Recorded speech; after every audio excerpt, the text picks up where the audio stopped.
Hi, everyone. I'm Philip Rothman with Scoring Notes, the website for music notation software and related technology. And I am delighted once again to welcome back our guest, Daniel Spreadbury. You all know him. He is the product marketing manager for Steinberg, Dorko in particular. Daniel, I welcome you back to talk about Dorko 3.5, and I can't tell you how great it is to see you once again. It's a pleasure to see you too, Philip. Thanks for having me back.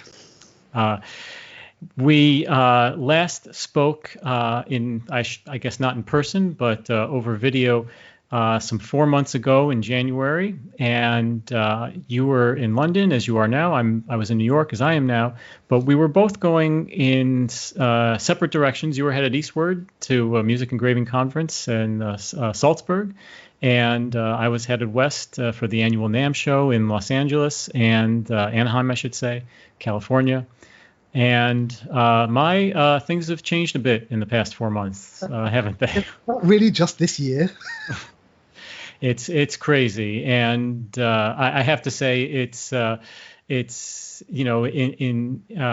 in spite of all the terrible news that we've been hearing about and experiencing in our lives and around us. We'll take the good news anywhere we can get it, and I think the progress that you've made in those 4 months on your software certainly qualifies, and we're happy to see that has continued. So I guess the first question to ask is, how are you doing, and how are things going? Yep, everything is obviously strange in the way that it's strange, but it's good. We were all sent home just before the government told us to go home, basically, and everybody at Steinberg has been working remotely since the middle of March. But it's gone really remarkably well. I mean, we were fortunate in the Dorico team in that one or two people were working at home semi-regularly anyway, so we were already set up with all the things that you'd need to be working remotely. And in a funny kind of a way, of course, we in the London office were working remotely from Hamburg anyway, where all the servers are that do all the source control and building everything, and all of the shared stuff lives in Hamburg anyway. So in a funny kind of a way, we were, as I say, all working remotely together, and now we're just all working remotely apart. And it's taken a bit of getting used to. Obviously, we're very fortunate to have been together for a very long time and know each other very well. And of the fun of working on Dorico is the interaction every day with other people on the team. And that still goes on, of course, to a degree, but it's not quite the same as when we can all get round the lunch table together and set the world to rights as we tend to every day. Yeah.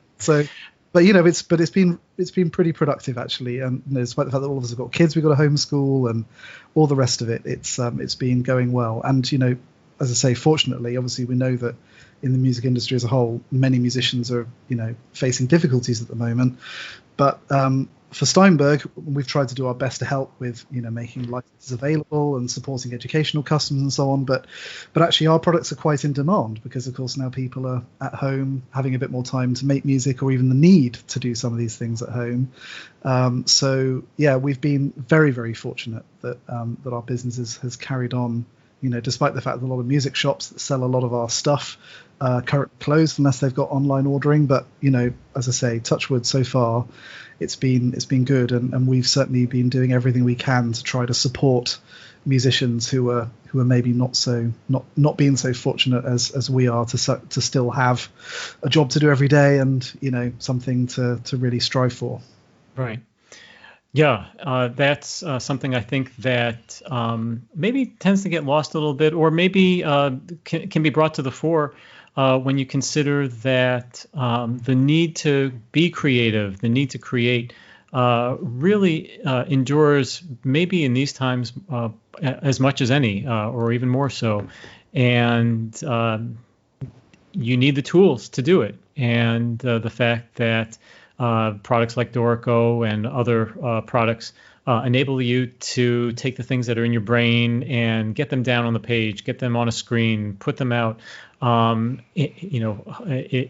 it at the very least it's a diversion from all the other things that are going around, and perhaps we'll see some new and inventive and genius creations as a result. So hopefully we can try to look at the glass half full side of things to the extent possible. Absolutely, yeah. So let's talk about Dorko 3.5. Like we said, that is the new release. And those of you that are watching this and you want to read a more thorough review, we have a full review on scoringnotes.com, as we always do for these releases. But 3.5 has a lot of new features, as we have been coming accustomed to in all your releases, and a slew of other improvements, many of which can be considered new features in their own right. So I guess the thing I wanted to ask you is, if you had to either invent a catchphrase or sum up in a couple of words or sentences what Dorico 3.5 is about. Is there a theme? Is there an overriding narrative to what got you to the point? How would you sum up this release? Yeah, I mean, I think part of it is about improving workflow and making it make the software fit you a bit better.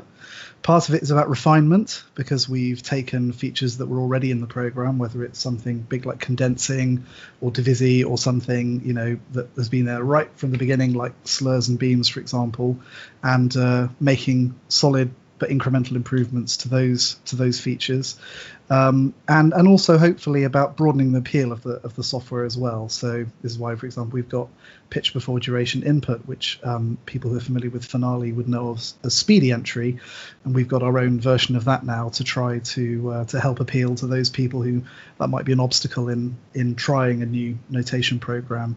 So it's really, as I say, kind of a mixture of refining existing features, making the workflow more comfortable, and hopefully broadening the appeal of the software a little bit more. Mm-hmm. Is that in response to any specific user feedback, or just a general sense of where people want to take the software, or how does that play into your decision making? Yeah, I mean, obviously user feedback is enormously important to us, and we do listen very carefully when a new release comes out as to what people are thinking about it. But actually, I think in this particular case, we haven't necessarily sought to do things that were, especially sort of prominently spoken about after version 3 came out, for example, which was only last September.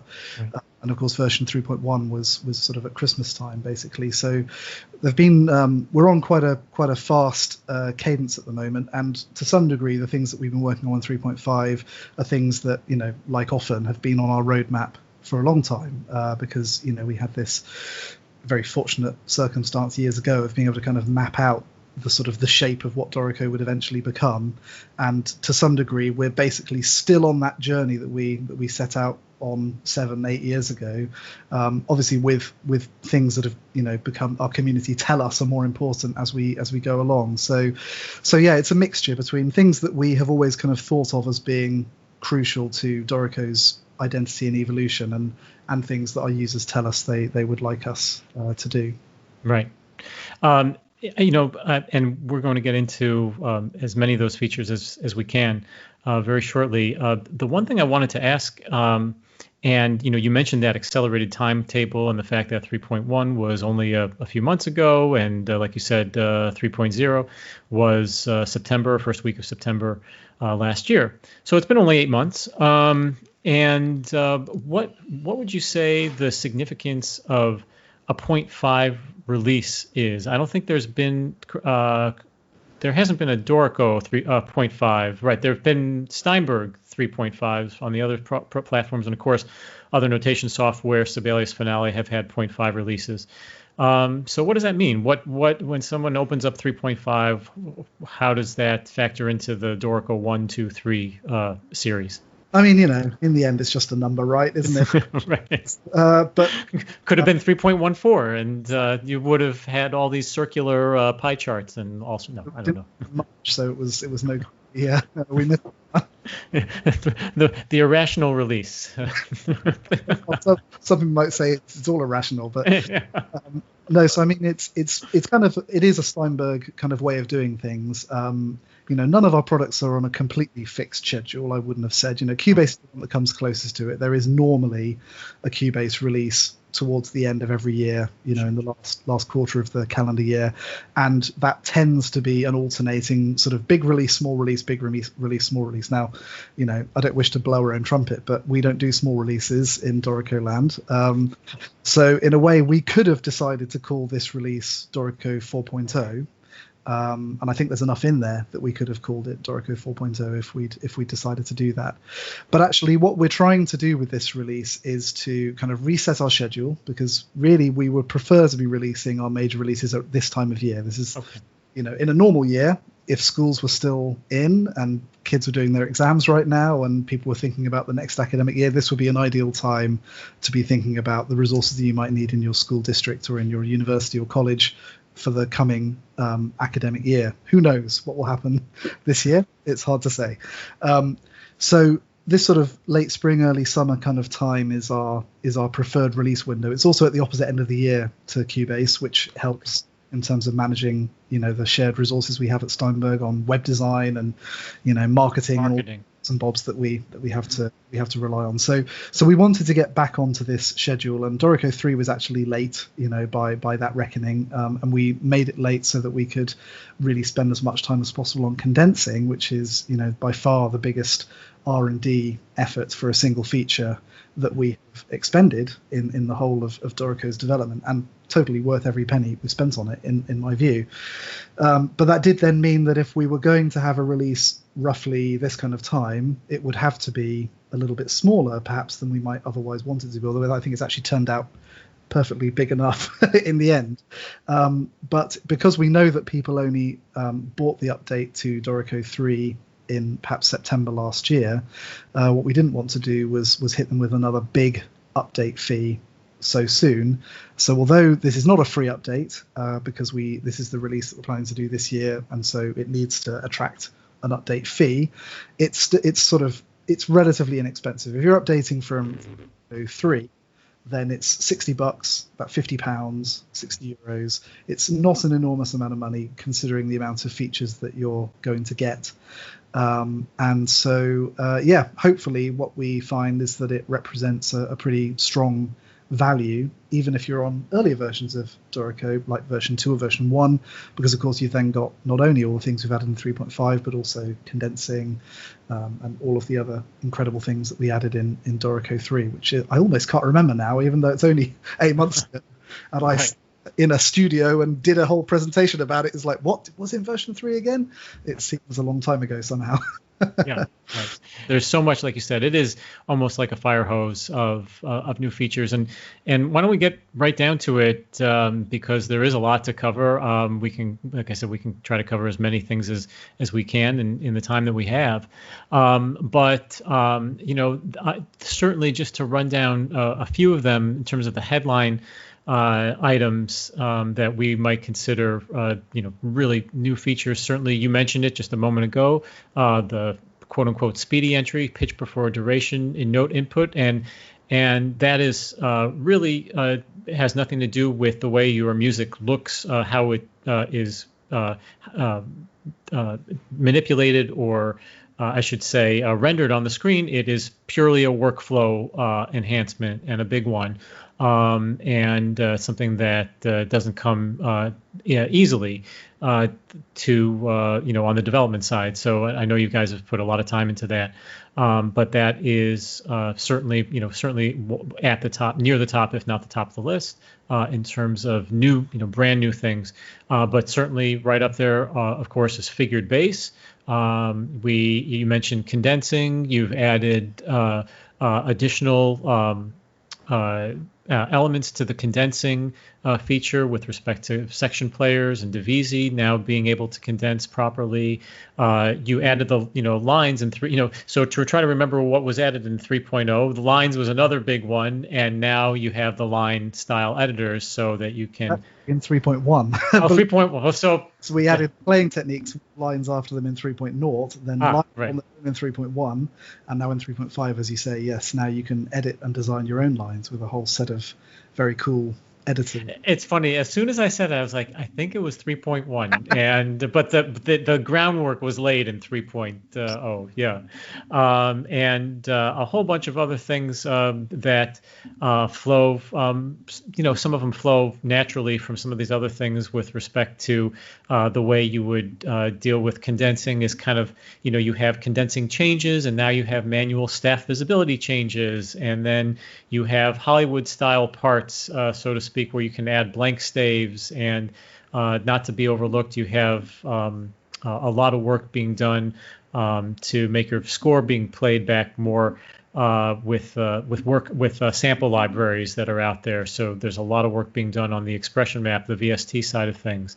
Graphic slices, you can add not only export graphics, but you can store them in your document and reuse them if you want to. And there's a whole bunch of other improvements. So, Daniel, I think I would defer to you and just say, what is it? Where would you like to go? What would you like our listeners and viewers and readers to get to know a little bit more in terms of the new features in 3.5? Yeah, I mean, you said a bundle, that's for sure. Yeah.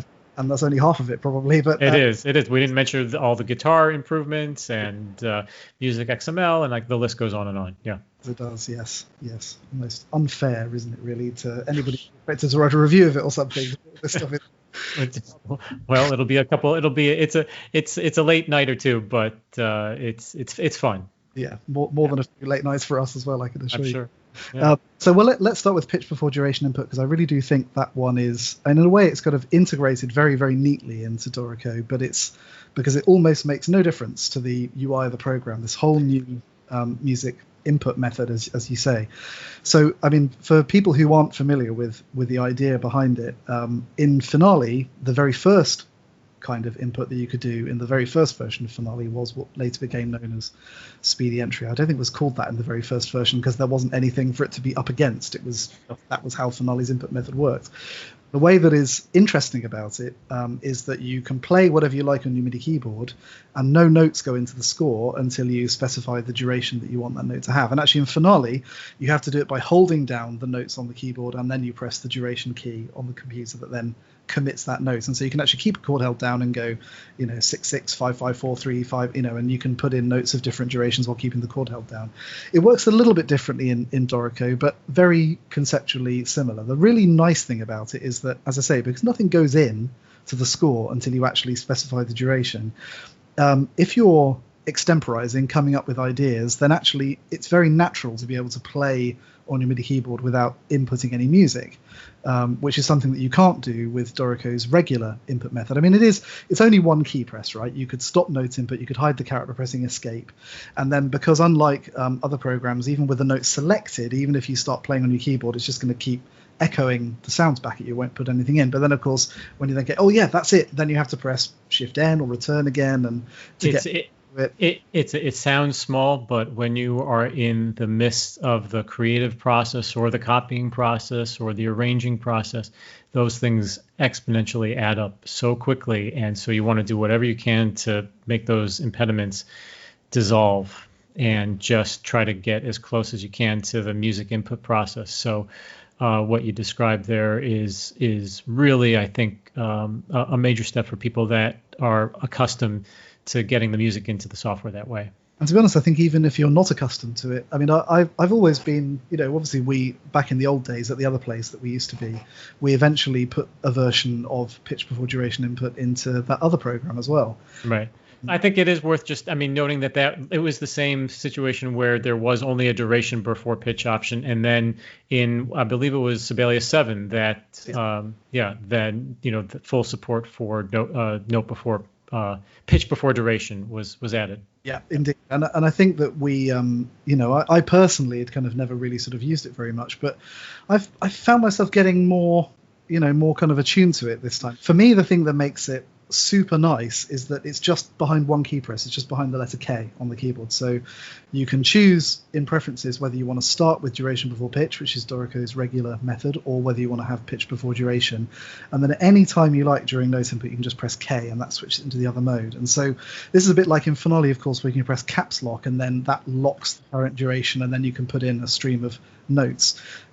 Caps lock is a bit of an odd key for that, by the way, but K is the key that we've chosen for it. So again, it does mean that if you get to that point where you're putting in, a run of notes that are all the same duration, you just press K, then whatever the last duration was remains chosen, and in they go, and then you press K again to go back to whichever one you're swapping into, in this case back to pitch before duration. And it's just very nicely integrated, and it feels really natural. And I wish I could take any credit for that and say that when we originally designed Dorico's duration before pitch input, this was all part of the plan. It wasn't at all.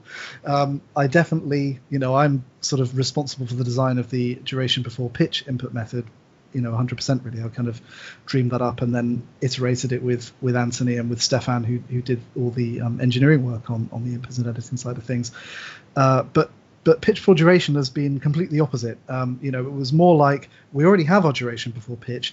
What's the neatest way that we can come up with to integrate this other workflow without upsetting the apple cart for the regular duration before pitch input? And as I say, the three of us actually sat down, it was before the lockdown. I think Stefan might have even been in London because he's actually a remote member of the team. Normally, he is actually working in Hamburg, having moved back there with his family a couple of years ago. But I think we were around the table in London. If not, then Stefan was in Hamburg, and Anthony and I were in London, and we figured it all out, in sort of broad strokes. And through that kind of collaborative session, we kind of put the germs of it together. But actually, this is one of the features that has been really directly shaped by beta tester feedback as well. And we deliberately sought out some beta testers who had a lot of experience with using Speedy Entry and Finale, and for whom, despite having switched pretty much fully to Dorico, they kind of never quite lost that muscle memory of how comfortable Speedy Entry is to them. And a couple of them in particular have said that they've really slipped straight back into it now, and it feels very natural. And it was their feedback towards, through the beta process over the last, I don't know, I guess it's probably nearly 2 months or so, that's really allowed us to kind of tune it and get it close to what it needs to be, but again without losing that kind of the Dorico compatibility of it. So I feel like it's come out really, really, really nicely. And I think that even if you're not a former Finale user, I think that there is a lot to commend it as just another way of thinking about inputs. I think for me personally, if I was copying something out, which I often am when I'm doing the beginnings of an arrangement, for example, for my choir, not that I'm doing much of my choir these days, but there we go. But I would probably still stick with duration before pitch for that, just because if I'm copying something out, then that sort of feels natural to me, and probably it's just because I've been doing that for 20 odd years, But I think that when I've actually tried to kind of come up with little melodic ideas and things, I've actually found myself drawn to the pitch before duration method, and that is somebody who cannot understand Finale despite having had a professional interest in it for about 20 years. Sure. So, Finale guys. But so I think that even if you don't think you'd be interested in it, I think you should give it a try when you get Dorico 3.5, because I think it makes a lot of sense even in its own way inside Dorico as an input method. Yeah. Well, it occurs to me that why not have another method at your disposal when I'm using these types of software, music notation software or music production software, Logic or whatever. There are often multiple ways of getting at the same result. And sometimes it depends on, like you said, what mode you're in. If you are doing straight copy work, if you're doing arranging, if you're composing, if you're doing editing. And I mean, there are times where I still take the mouse and drag something up and down because it just seems the most natural way to deal with something in whatever mindset I'm in, even though that's the least efficient if you were to click in all the notes that way, obviously. But there is something still to be said for taking a pointer and pointing at something and moving it. And that's the closest thing we have to writing it right on a piece of paper. So the fact that you have now another method to get at the music, I think, is good. And you mentioned input of other users. Certainly, in our review, Dan Kreider, who has contributed to our most recent review on scoring notes, and he's well known to the Dorico community on the forums and social media and so on, and has become an expert Dorico user in his own right. But he came from Finale, and this was something that he was very keen on seeing in the program, I know, and he describes a little bit more in the review about his experience with it, which is very positive. Let's talk about, if you would, figured bass. And it's a feature that maybe some people will never, ever use, but it's a feature that some people will probably use all the time. And this is a situation that Dorko is completely alone in terms of the other programs. Other programs, you enter in figured bass, and you can enter it in. It's just another form of text. It's completely dumb. It maybe has a text style associated with it. That's about it. Florian Kretlau, who developed a font that made it look really nice and a really slick input method, kind of took it to the next level. But at the end of the day, that's still text. In Dorko 3.5, you now have finally figured out a way of getting smart figured bass into Dorko, and I'd love to hear a little bit more about what that's like and Dorko's approach to it. Yeah, so no, you're exactly right. And even back in the old days when we did figured bass and we worked with a third-party font developer to come up with a really nifty font for it, which became Opus Figured Bass in the Opus font family and so on, but never really tackled the musical semantics of figured bass.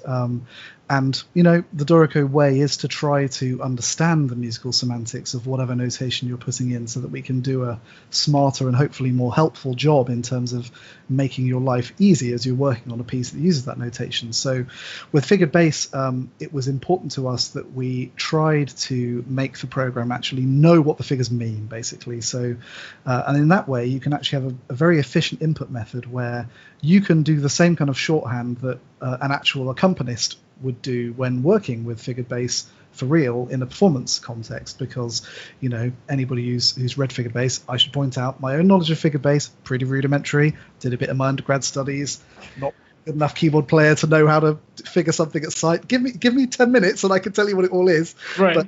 But I can't at sight. So, and if I can interrupt for just a second, because there may be some people that are very much in your boat as well, who only have the foggiest idea of what it is. But in essence, it is basically the precursor to chord symbols in many ways. There are obviously some differences, but by and large, it's a symbolic representation of the harmony of the vertical stack of the music on that page, and it allows actually a fair degree of freedom for the accompanist, I should say, to improvise on that harmony. And so it basically takes the bass note and through a numeric representation tells you the inversion and what the chord is, and so on and so forth. And the neat, not to spoiler alert here, but the neat thing is one of the ways that you can get figured bass into Dorico is you can actually type in like E minor 7, something like that, and it will convert it to figure bass, which is super slick. I have to say, it's that was Michael who did both the chord symbols feature and the figured bass feature. He sort of figured out that would be a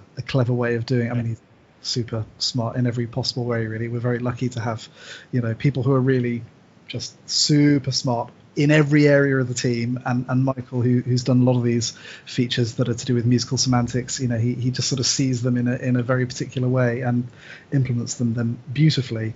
So yes, as you say, you can type, so you can do Shift G now. That's the new popover for figured bass.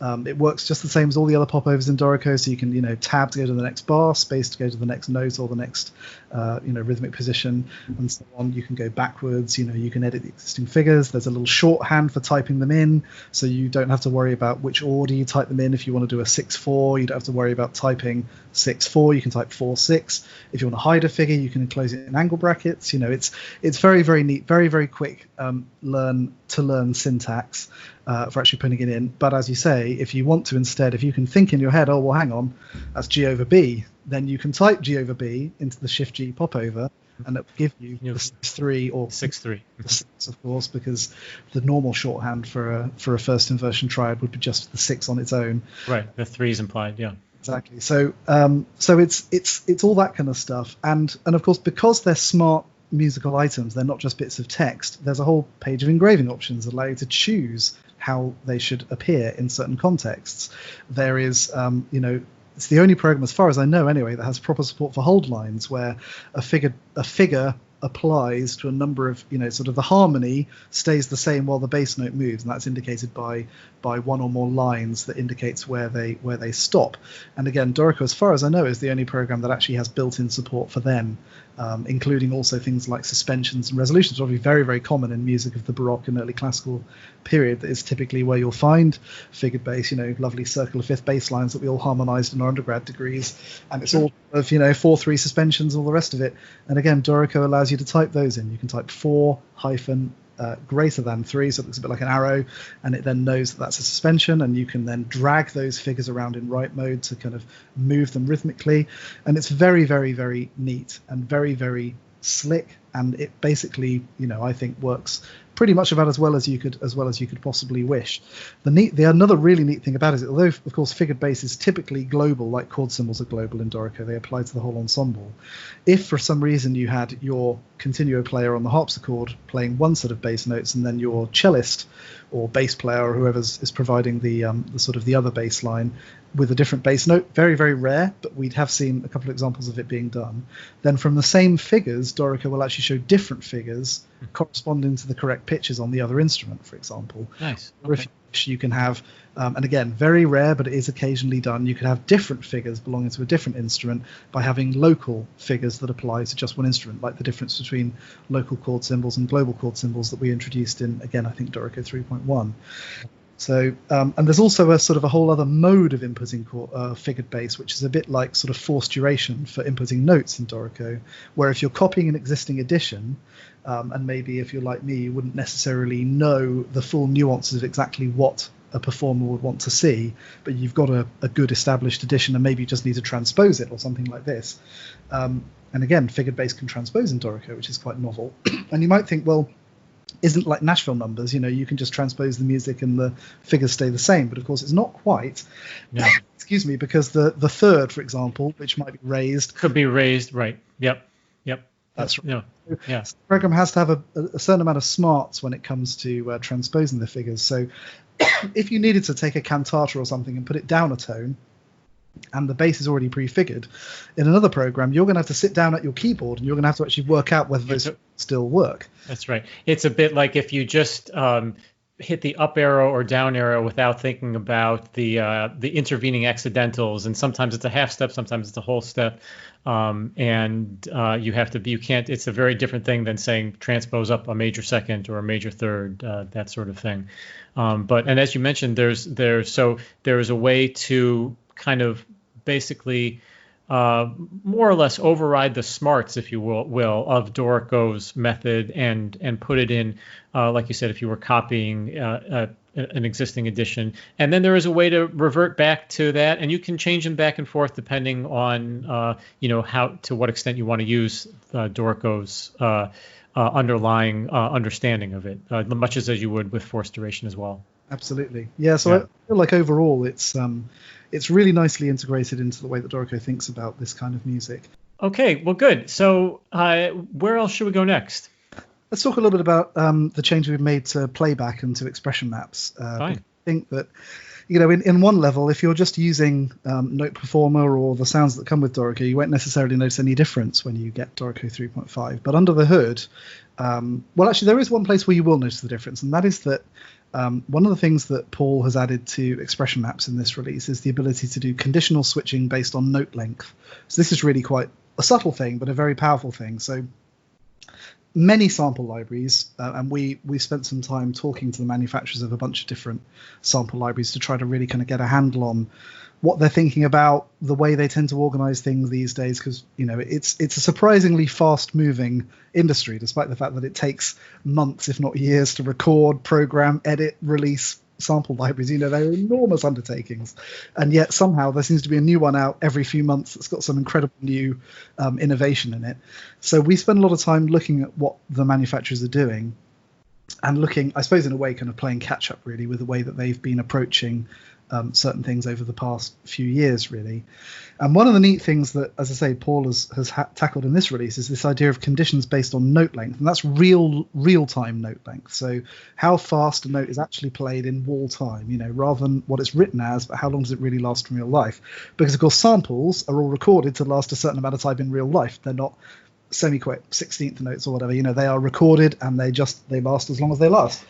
But when we spent some time watching people who are kind of really, really, really proficient with making sample libraries sound great, one of the things they do all the time when they're just playing a regular phrase is switch between staccato, marcato, and normal duration notes, even though you would never notate any of those as staccato or marcato in the music. It's just a way of getting the sound that you want, because it's the closest kind of attack that makes sense for a note of that duration.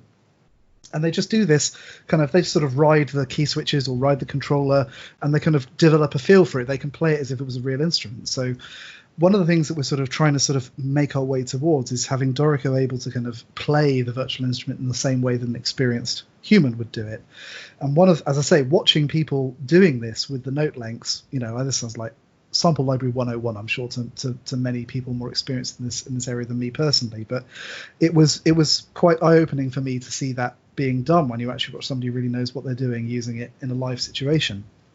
So we tried to automate this, and it does actually make a difference even to the samples that are included with Dorico itself. So the Halion Symphonic Orchestra, which is a venerable old library that is 15 plus years old now, which is what has always come with Dorico.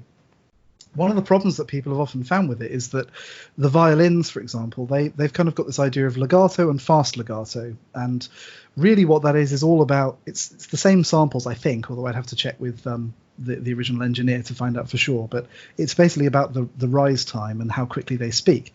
And what we tend to find is that for different musical contexts, a fast run, for example, particularly low dynamic, the notes barely speak at all. And that's because the legato is the attack time is too slow, and unless you can actually bring all those notes back or do something else to them, you're not really going to hear them. So what Paul has done is he's added this note length switch to the violin expression map that we use in Dorico when you play back a score. And so now, when it comes to a really fast run, it will actually switch to a different sound that speaks faster. Also, there's some changes to do things like specify what the sort of the bounds of the dynamic range should be, because again, the dynamic response is very different for different patches from different sample library manufacturers. And so, if you like, doing compression effectively by specifying what the range of MIDI values that you're going to use to get from PPP to FFF, for example, then that can also make a big difference. And so that is the thing that you'll hear if you're just using Dorico's built-in sounds when you get 3.5, is that things like the strings will sound a bit livelier and they'll sound a bit more immediate, and you'll find the dynamic contrast a bit stronger, and that's without changing any samples. And I want to bring it maybe bring us out a little more to the bigger picture here. And it always strikes me when people say, oh, why don't they just make one piece of software that will do everything? It'll do perfect notation, it'll be perfect, all this and perfect audio playback. And you've just hit on the conundrum there, which is just you could spend all your time on this one thing, and you still the sample libraries are always changing, the storage limitations are always increasing, the processing power is always increasing, and the way people are using sample libraries is always changing. So like you said, it's enough just to add support for all these things and allow people to arrive at the combinations depending on, like you said here, and also in when you described it in the version history, it's just the exponential number of options that are out there, and it's possible to know what crazy combination of sample library the sample libraries anyone will have on their particular setup. But you've at least now in 3.5 given people a way in to define them a little bit more in line with the way that the sample library creators have intended. So That's a big to try to give the user a bit more feedback as to what's happening as well. So right. So it's really about, if you're into this, if this is what you're, like producing this sort of results with a high degree of verisimilitude using these sample libraries is your bag, then what we're trying to do with the tools that we're adding in Dorico 3.5 is to make it easier for you to do that more quickly and more powerfully. Right. Well, there's so much more just in the playback realm, but are there any major notation features that we haven't hit on yet that you'd like to call out? I mean, I know there's so many, but yeah, I mean, in terms of there's no brand new notation features, I would say, beyond figured bass in this version, but we've done a lot of additional things to existing features that we already had. So just quickly run through a few of them. So we mentioned the line editors. Yep. So, we added this idea of having generic vertical and horizontal lines that can be, I think we had some 41 different styles of them in Dorico 3.1. But it was always the plan was to have an editor for them, as we do increasingly have editors for various things in the engrave menu. So now you can do all sorts of very elaborate things. You can design line bodies that combine symbols and graphics, and they can be rotated any which way. They can have text that repeats along them, that accelerates, that decelerates, that, I mean, it's really a very, very elaborate thing. And again, it's a testament to the work that Andras, one of our developers, has done on that, which actually started over a year ago. So we started working on the lines feature when we were, early-ish in the development of version 3, with the goal of doing first the playing techniques, then general or generic lines, and then the editor. And so it's been a solid year. Andras has pretty much worked on nothing else in that time. We've ended up with this very powerful suite of drawing tools, some very powerful notational features like the group playing techniques that, again, no other program has anything like that, where you can have sol ponticello to, sol tasto joined with an arrow, and it's all aligned and everything works nicely. And likewise, smart hand separation lines and all the rest of it. But of course, we know that particularly in sort of more contemporary idioms, lines are used to communicate all sorts of different things, whether it's performance instructions or, temporal information or whatever it might be. So again, it was very important that we added, as soon as we could, the means to create lines of whatever you like, basically. And although there's still more that we would like to do, obviously we'd like to have poly lines, lines where you can kind of have, like our pedal lines, that allow you to kind of show different amounts of pedaling over time and so on. We'd like to be able to expand the lines feature further to allow, polygons effectively. And we will hopefully do that in future. But that notwithstanding, I think the suite of features that you get for producing lines in Dorico 3.5 is really, second to none. Is there anything that maybe wouldn't qualify, even maybe we won't even cover it on the blog or isn't a headline feature, but something that you're particularly proud of, or you think that a user would find particularly compelling, that maybe a little tweak, a little change, but may have broader implications for them? Well, my own personal favorite little feature in this release is the instant print preview, which is so I obviously, when I started working at Steinberg, the thing that I spent the first couple of years doing, really, when I wasn't working on the design with the rest of the team, was doing font design. And my font design app of choice is FontLab. And it's no surprise that my three favorite keys in FontLab were on an English keyboard: backtick and X, which are the bottom three keys in the sort of bottom left corner of a US or British English keyboard. Z zoomed in, X zoomed out. Two shortcuts that I nicked right from the very beginning, and had them in Dorico. And the backtick key in FontLab basically takes all of the glyph design gubbins that you're seeing and hides it all and shows you how the glyph is going to look exactly. Just as long as you're holding down the backtick key, it shows you a preview exactly how that glyph is going to look. And then when you let it go again, all of the other gubbins comes back. And I have loved that feature since the very first day I started using FontLab, I don't know how many years ago, back in the other place. And I always wanted to have that feature in Dorico. And that's why Z and X will always zoom in and zoom out. And you can use Control plus, Control minus, but I don't. Zoom in is Z, zoom out is X. They just always will be for me. And now my holy trinity of favorite keys is complete in Dorico 3.5. Because now when you're in engrave mode, for example, and you've got all the signposts and handles and frames and everything else, if you want to really just get a good look at this bit of music you're looking at and figure out whether it's looking proportional, whether it's got the right look, or everything's lined up, just press the backtick key, hold it down, and everything else goes away, and then when you let it go again, everything comes back just as it was before. I know that people would often switch to print mode in order to get that kind of print preview thing. No, you can just hold down the backtick key now, and I think that's going to be quite a profound work. I mean, for me already, as I say, I've wanted that key in the program for years. Finally, we have it now in this version.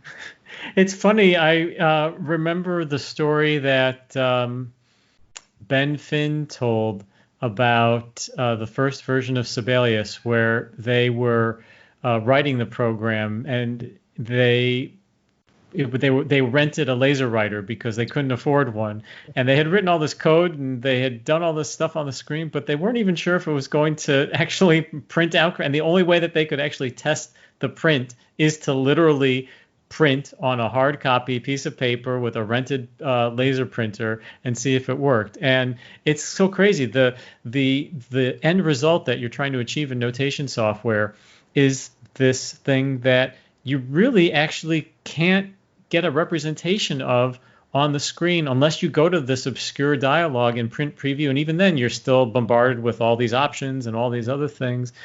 That's a great example, and I'm sure a lot of people will find that useful. And I wouldn't be surprised if we see it in other software once people realize how useful it is. It's buried on like page 60 or something in the version history, but that is my personal favorite feature in this release. And I will just quickly say a little bit about graphic slices as well, because we've been very fortunate to be working with the Open University here in the UK. They're the leading distance learning further education institution in the UK, and they're actually developing a new music course right now that's going to be starting this coming September, which people will be able to do. And the software of choice for that course is Dorico, and every student who enrolls in that course will get a copy of Dorico Elements as part of their course materials. And the faculty at the Open University have been doing a lot of work producing online learning resources using Dorico Pro over the past several months as they've been preparing for the start of the course. And also, Anthony and I have both spent a lot of time talking to not only, and John as well, of course, not only speaking to the faculty at the OU, but also to people we know, particularly in church music, who need to produce little orders of service every week and what have you. And actually, one of the things that was really difficult in Dorico until now was to get a graphic of just a little bit of the music, because Dorico would only export at the page level, and so you basically always had to do some editing externally. And again, this is a feature that's very close to my heart personally, because one of the other things that I do in Dorico development is I do all of the pictures that are in the options dialogues. There are now over 1,350 pictures in the engraving options dialogue alone. There's actually, I think, maybe closer to 1,400, maybe a bit more, and there's several hundred others in the other dialogues as well. Every one of those I do in Dorico. I export a whole page as a PDF. I take it into a graphics program, Affinity Designer, by the way. It's the bee's knees. It's the best one you can get. It's fantastic. I can chop it all down, convert it to SVG, put it into the program. And that process, I have done it, as I say, thousands of times over the past 4 or 5 years, thousands and thousands of times. Now with graphic slices, I can have, and of course I set up a certain set of layout options every time, so I get rid of all the page furniture, I get rid of instrument names, I get rid of all this stuff. Now with graphic slices, I can literally just have my file, drag out the slice exactly as I want it, take that straight into Affinity Designer, do whatever extra tweaks I need to do, like add any annotations or little call-outs and things that need to be done, measure its size, put it into the user interface. And so for me, that's a huge productivity benefit. But also, if you're trying to do, for example, something for an online learning portal like a Moodle online system or something, you need to be able to produce these resources at a fixed size. They need to look the same. And then if you then, heaven forbid, like you were saying a moment ago, Philip, you discover a mistake and you need to remake it, that's a total pain in the backside. So again, we they say, what is it about great artists and stealing? Well, slices is a feature in Photoshop. It's been there for donkey's years. It was introduced in the 90s for people who wanted to do image maps, when back in the days before you could do responsive web design, you would basically chop an image up into bits, and then you would have hotspots in it that would, so you'd have this whole image that was actually lots of different images, and different bits of it would be different bits that you could click on. And this was slices, and that's still in Photoshop today, although it's a feature that hardly anybody, I imagine, uses anymore, because who needs to cut graphics up for web design anymore? But I used it back in the 90s because that's when I understood how web design worked. But I really, really like the fact that they're persistent. So in your Photoshop document, you've got your slices and they're there. And you can go to slices mode and they're still there. Whenever you last exported those graphics, they're still there in the file. So having them persistently in engrave mode in Dorico, so that if you do find that you need to make a revision to this music example that you need in module 8 of your course that you're teaching, now it's literally as much as you go find it, you make the change in write mode, you switch to engrave mode, select the slice, press export, it comes out exactly the same dimensions as it was before with the same file name as before, and it's basically a huge time saver. And again, it's that kind of workflow improvement that one really is based on. I mean, in a way, again, I'm the user who's probably done more graphics export from Dorico than probably anybody in the world, because I've done every single picture in the program that way. And why the hell didn't I get the team to put the feature in sooner? I don't know. But anyway, it's a testament to your lack of influence in the. Yes, or my one or the other, and my inability to see that repetitively doing the same thing many thousands of times for years is the best. We know what that's called. Yeah, right.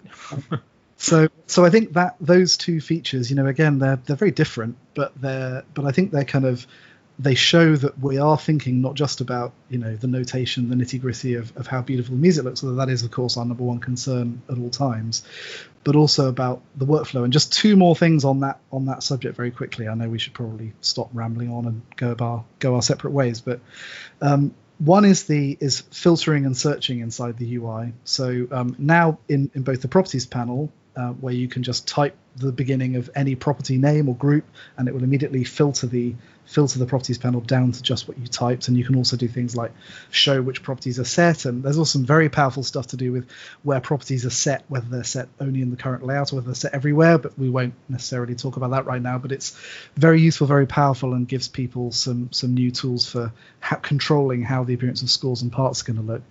But also in our options dialogues, which, as I say, are famously comprehensive. I think the engraving options dialog now has 50 odd pages in it, and every release, because we add new features, there's new categories going in there, and it can be pretty fearsomely difficult to find the exact option that you're looking for. So now there's two levels of filtering within the options dialogues. On the category list, you can type the beginning of or any part of any category, and even if it's a sub page or a section of a page, it will then just filter that list down to the ones you're looking for. And then having done that, you can press Control F just like in your web browser, and you can type a text string, and it will find all of the options that match that, whether it's in the label, whether it's in the button options, and it will highlight them, and you can navigate between them.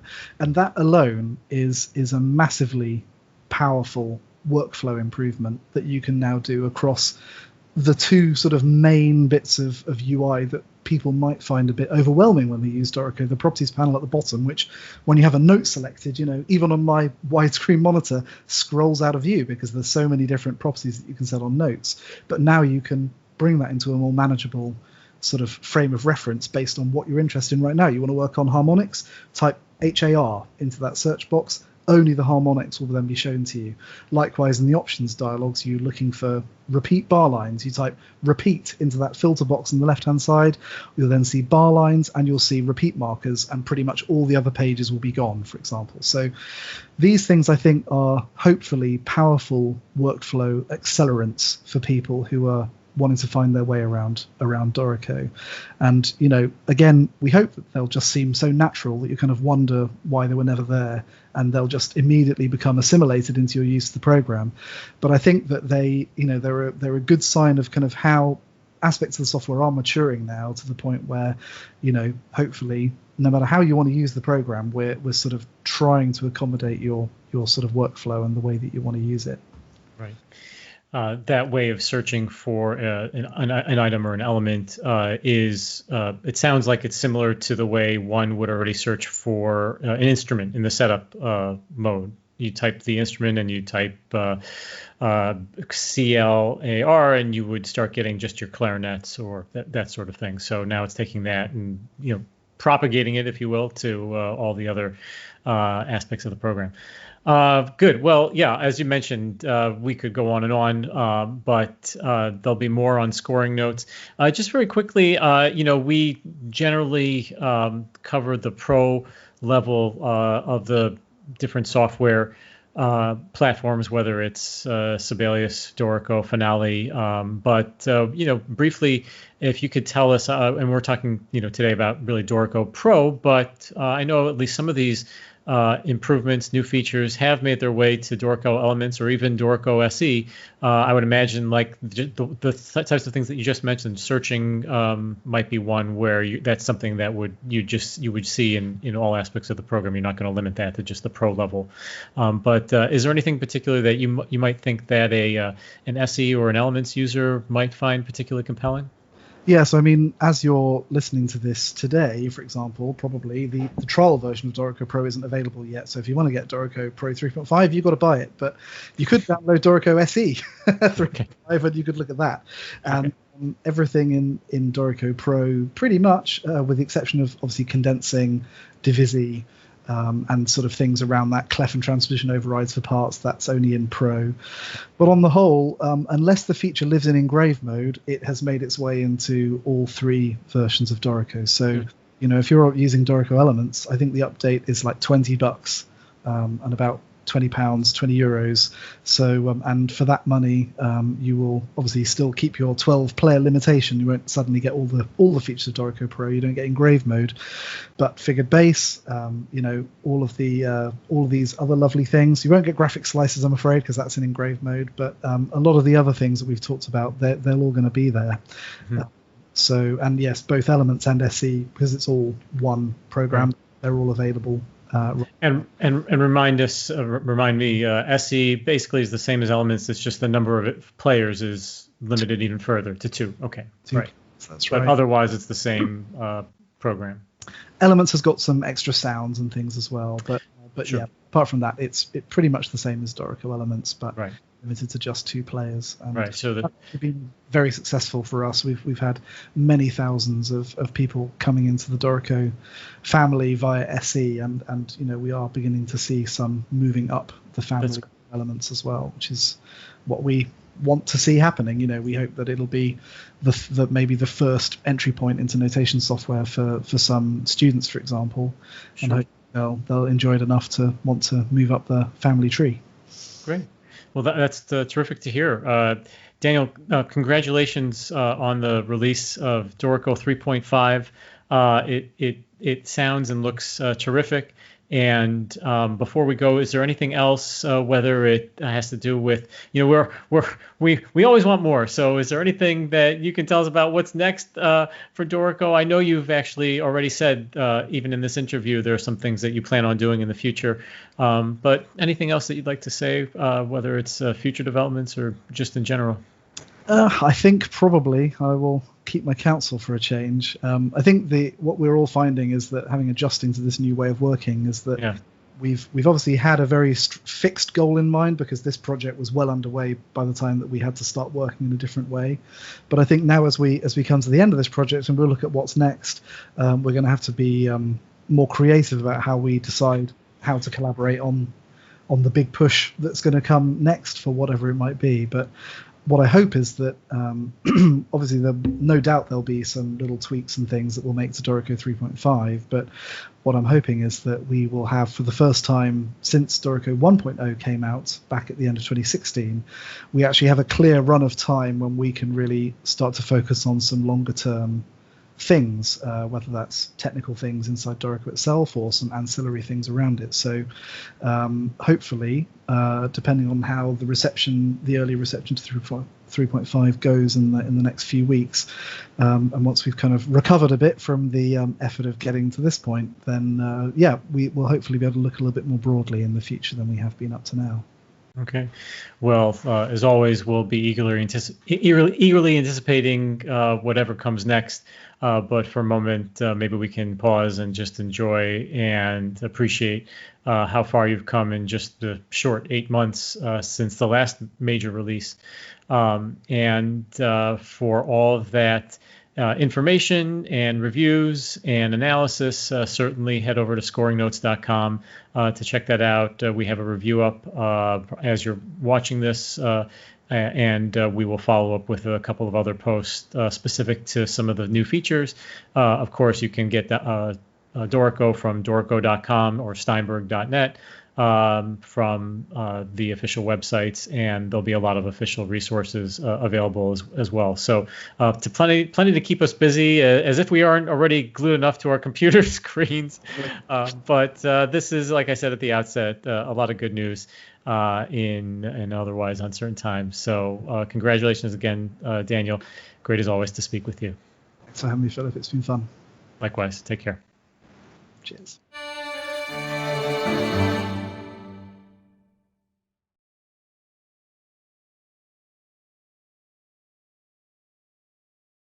We've entered the Matrix. Ah, yes. Well, we're all in the Matrix now. That's the true. thing.